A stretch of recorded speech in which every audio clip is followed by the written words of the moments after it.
उत्तराखंड में सरकारी सस्ता गल्ला विक्रेताओं में आक्रोश व्याप्त है। विक्रेता सरकार से मानदेय दिए जाने की मांग कर रहे हैं। विक्रेताओं का कहना है कि सरकार ने NFSA योजना के अंतर्गत जब से मुफ्त राशन दिए जाने की घोषणा की, तब से उनकी आय का सोर्स खत्म हो चुका है। उनका कहना है कि मुफ्त राशन को लेकर उनका विरोध नहीं है, बल्कि वो तो इसका स्वागत करते हैं। उनकी समस्या ये है कि पहले बिलों में लगने वाले चालान के जरिए विक्रेता को जो लाभांश मिल जाया करता था, वो अब मुफ्त राशन की वजह से नहीं मिल रहा। सस्ता गल्ला विक्रेताओं के संगठन all India fair price of dealer federation के प्रदेश अध्यक्ष का कहना है कि सरकार को सरकारी सस्ता गल्ला विक्रेताओं के लिए एक फिक्स मानदेय घोषित करना चाहिए। उन्होंने 1 फरवरी से हड़ताल पर जाने का ऐलान भी किया। PMGY का तो 7 महीने का, कहीं 1 साल का, कहीं 1.5 साल का लंबित है, लेकिन जो ये NFSA का है, NFSA का लाभांश हमें नगद चालान में मिल जाता था, वो हमारा इस समय बंद हो गया है। तो इसलिए हम, यदि हमारी व्यवस्था, सरकार ने मानदेय देने की व्यवस्था नहीं की, क्योंकि अन्य राज्यों में मानदेय मिल रहे हैं। आज तक हमारी सरकार कहती थी कि राज्य इसका अधिकृत नहीं है, लेकिन राज्य, अन्य राज्यों में मध्य प्रदेश, राजस्थान, गुजरात, हिमाचल प्रदेश, केरल, ऐसे राज्यों में लाभांश की घोषणा हो चुकी है, मानदेय की घोषणा हो चुकी है। और इसी तर्ज पर हम उत्तराखंड सरकार से भी मांग करते हैं कि हमें मानदेय दें। और यदि जब तक मानदेय के लिए वो घोषणा करेंगे और फाइल तैयार करवाएंगे, तब तक हमारे द्वारा जो NFSA का माल वितरण किया जा रहा है, उसका जो लाभांश है, उसे नगद हमारे एडवांस में हमारे खातों में जमा करवाया जाए, हमारे खातों में जमा करवाए। हम 1 फरवरी से कार्य बहिष्कार करेंगे।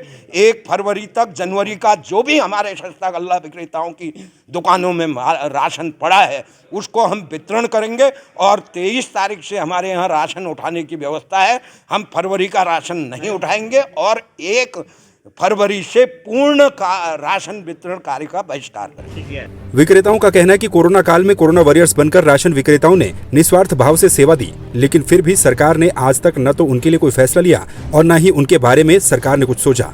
उन्होंने आरोप लगाते हुए ये भी कहा कि प्रधानमंत्री गरीब कल्याण योजना के अंतर्गत बांटे गए राशन की बिलिंग में अधिकारियों और इंस्पेक्टर्स के द्वारा विक्रेताओं से कमीशन लेने का काम भी किया जाता है। देखिए सर, हम जनता को सरकार फ्री राशन दे रही है, उसका स्वागत करते हैं। ऐसा नहीं है कि हम उसका विरोध कर रहे हैं।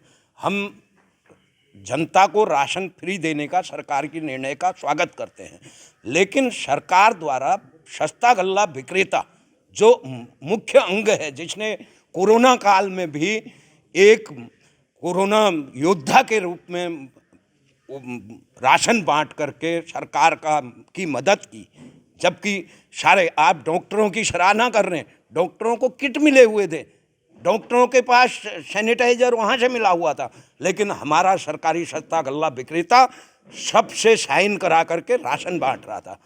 तो ऐसी स्थिति में भी राशन बांटने वाला सरकारी सस्ता गल्ला विक्रेता आज भी, उसके लिए सरकार ने कोई योजना, कोई निर्णय नहीं लिया। सब जियो जारी कर दिए कि आप फ्री राशन बंटवाइए। जिला पूर्ति अधिकारियों के पास जियो आ गया कि राशन बांटिए, लेकिन हमारे लिए उसमें कहीं पर भी एक शब्द हमारी सरकार ने ये नहीं लिखा कि इनके मानदेय को, इनके लाभांश को किस तरीके से दिया जाएगा। तो इससे हमारा विक्रेता बहुत परेशान है। आज तक हमें जो NFSA का लाभांश नगद खातों में, चालान में कट जाता था और नगद प्राप्त हो जाता था, वो लाभांश आज हमारा पेंडिंग पड़ गया है। और मैं यह कहने में भी गुरेज नहीं करूंगा कि पिछले दिनों प्रधानमंत्री गरीब कल्याण योजना का जो राशन हमारे से फ्री में वितरण करवाया गया था, उस राशन के बिलिंग में हमारे इंस्पेक्टर्स और हमारे अधिकारियों ने हमारे विक्रेताओं से कमीशन लिया। तो आज तक आप लोग भी यहाँ पर ये बताइए कि कोई सांसद है, विधायक है, अधिकारी है, कर्मचारी है, क्या अपने वेतन में से कभी कोई कमीशन देता है? बहरहाल सरकारी सस्ता गल्ला विक्रेता अगर हड़ताल पर चले जाएंगे तो इसका सीधा असर पहाड़ के दूर दराज क्षेत्रों में देखने को मिलेगा ही, बल्कि मैदानी क्षेत्रों में भी लोगों को राशन मिलना मुश्किल हो जाएगा। प्रदेश में करीब 9000 राशन विक्रेता हैं जो दूर सुदूर पहाड़ी क्षेत्रों में राशन वितरण का काम करते हैं। संवाद 365 के लिए दिनेश कुमार के साथ विकेश शाह की रिपोर्ट।